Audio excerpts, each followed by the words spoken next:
Alors, pour faire suite à la vidéo juste avant où j'ai lu l'histoire d'Eugénie qui pose des questions à son papa sur la notion de vivant et non vivant, je t'ai préparé un petit diaporama pour bien t'expliquer les choses. Donc surtout, avant de regarder ce diaporama, tu dois avoir écouté l'histoire que j'ai lue avant. Donc si tu ne l'as pas fait, je t'invite à aller écouter l'histoire d'Eugénie juste avant. Donc, vivant et non vivant. Qu'est-ce qui est vivant? Eh bien, tout ce qui se nourrit, tout ce qui mange, tout ce qui boit, comme toi, ça veut dire que c'est vivant. Donc toi, tu es vivant. Tout ce qui grandit est vivant. Tout ce qui se reproduit est vivant. Alors se reproduire, ça veut dire faire des bébés. Donc voilà les trois notions qui définissent un être vivant. Je me nourris, je grandis et je fais des bébés. Donc je suis vivant. Les arbres sont vivants. Les arbres boivent l'eau de la pluie. Les arbres mangent. Alors ils ne vont pas manger comme toi, bien entendu, mais les arbres ont des racines. On avait déjà vu le mot racine. Ils ont des racines ici qui vont dans la terre et qui vont chercher des petits nutriments. Donc les nutriments, c'est très compliqué pour toi de comprendre, mais c'est ce qu'il y a dans la terre et c'est ce qui permet de nourrir l'arbre. Donc l'arbre va manger ce qu'il y a dans la terre, l'arbre va boire l'eau de la pluie et l'arbre va grandir. Et il va aussi faire des petits bébés. Donc l'arbre va perdre des graines, par exemple, si tu prends le chêne, on avait vu, son fruit c'est le gland, et le gland tombe par terre en automne, et donc c'est là que plus tard il poussera un autre bébé chêne. Donc les arbres se reproduisent, les arbres font des bébés. Donc les arbres sont des êtres vivants. Les insectes. Donc les insectes, c'est pareil, ce sont des êtres vivants.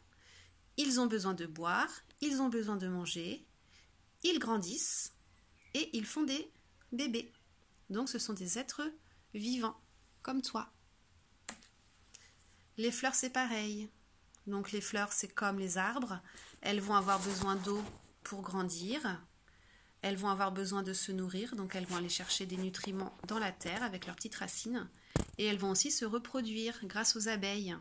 Donc les abeilles, elles vont venir polliniser la fleur et c'est comme ça qu'elles vont se reproduire, qu'elles vont faire des bébés, qu'il y aura d'autres fleurs les années suivantes.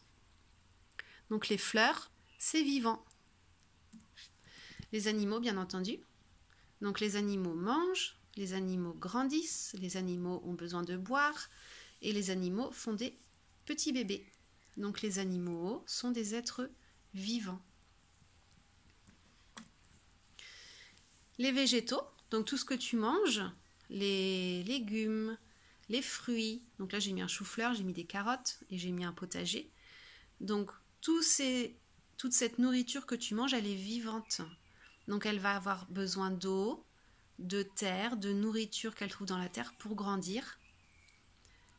Et elle va aussi faire des bébés, elle va aussi se reproduire avec les petites graines que tu trouves à l'intérieur.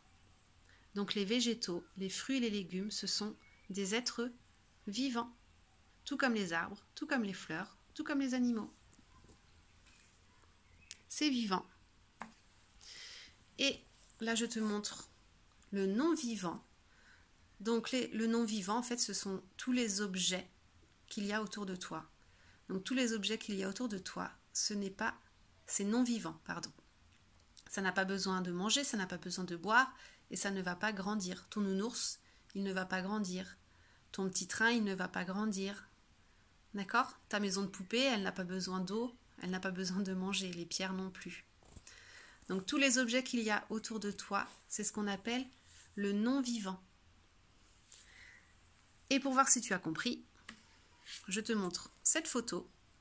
Tu pourras faire pause. Et je t'ai écrit « Repère ce qui est vivant ». Donc tu dis à papa et maman, dans la photo, ce qu'il y a de vivant.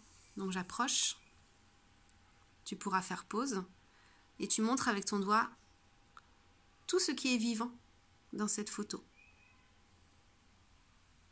Voilà, je te laisse en parler avec tes parents, et je reviens vers toi pour d'autres vidéos. À plus tard.